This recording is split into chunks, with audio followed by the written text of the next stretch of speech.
Right breaking news చూస్తున్నాం. Secunderabad cantonment BJP అభ్యర్థి ఎవరన్న దానిపై సస్పెన్షన్ వీడింది. వంశా తిలక్ ను బీజేపీ తమ అభ్యర్థిగా ప్రకటించింది.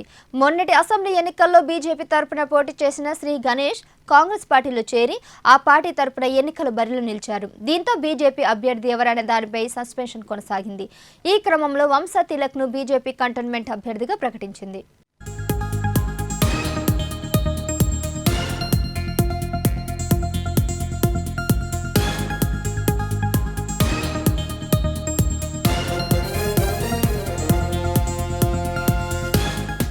ఇటీవలే ఎమ్మెల్యే లాస్య నందిత రోడ్డు ప్రమాదంలో మృతి చెందడంతో కంటోన్మెంట్ స్థానానికి ఉప ఎన్నిక జరుగుతుంది. మే 13న లోక్సభ ఎన్నికలతో పాటే ఇక్కడ పోలింగ్ నిర్వహించనున్నారు. బీఆర్ఎస్ నుంచి లాస్య నందిత సోదరి నివేదిత, కాంగ్రెస్ నుంచి శ్రీ గణేష్ పోటీ చేస్తున్నారు. ఈ స్థానంలో త్రిముఖ పోరు ఉండడంతో గెలుపు ఎవరన్న దానిపై ఆసక్తి నెలకొంది.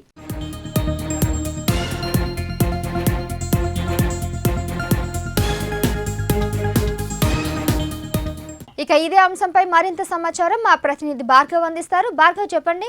కంటోన్మెంట్ బీజేపీ అభ్యర్థి ఎవరన్న దానిపై సస్పెన్స్ వీడింది. వంశా తిలక్ను బీజేపీ తమ అభ్యర్థిగా ప్రకటించింది. మొన్నటి అసెంబ్లీ ఎన్నికల్లో బీజేపీ తరపున పోటీ చేసిన శ్రీ గణేష్ కాంగ్రెస్ పార్టీలో చేరి ఆ పార్టీ తరపున ఎన్నికల బరిలో నిలబడుతున్నాడు కాంగ్రెస్ పార్టీ తరపు నుంచి. దీంతో బీజేపీ అభ్యర్థి ఎవరనే దానిపై సస్పెన్స్ కొనసాగుతూ ఉంది. ఈ క్రమంలోనే వంశా తిలక్ను బీజేపీ కంటోన్మెంట్ అభ్యర్థిగా ప్రకటించింది.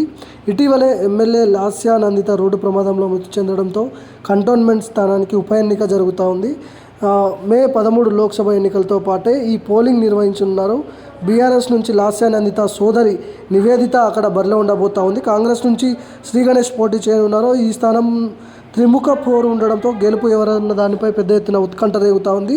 లోక్సభ ఎన్నికలు సమీపిస్తున్న నేపథ్యంలో కాంగ్రెస్ పార్టీ కూడా మెజార్టీ సీట్లు సాధించడమే లక్ష్యంగా పెట్టుకుంది. ఖచ్చితంగా 14 సీట్లు గెలవాలనే దిశగా కూడా కాంగ్రెస్ పార్టీ వ్యూహాలు రచిస్తుంది. ఒకవైపు ముఖ్యమంత్రి రేవంత్ రెడ్డి, టీపీసీసీ ముఖ్య నేతలందరూ కూడా ఈ మెజార్టీ సీట్లు సాధించడమే లక్ష్యంగా పెట్టుకున్నారు. అందులోనే బీఆర్ఎస్ సిట్టింగ్ సీట్ అయినటువంటి కంటోన్మెంట్ దక్కించుకోవడానికి సర్వ ప్రయత్నాలు చూస్తున్నది కాంగ్రెస్ పార్టీ.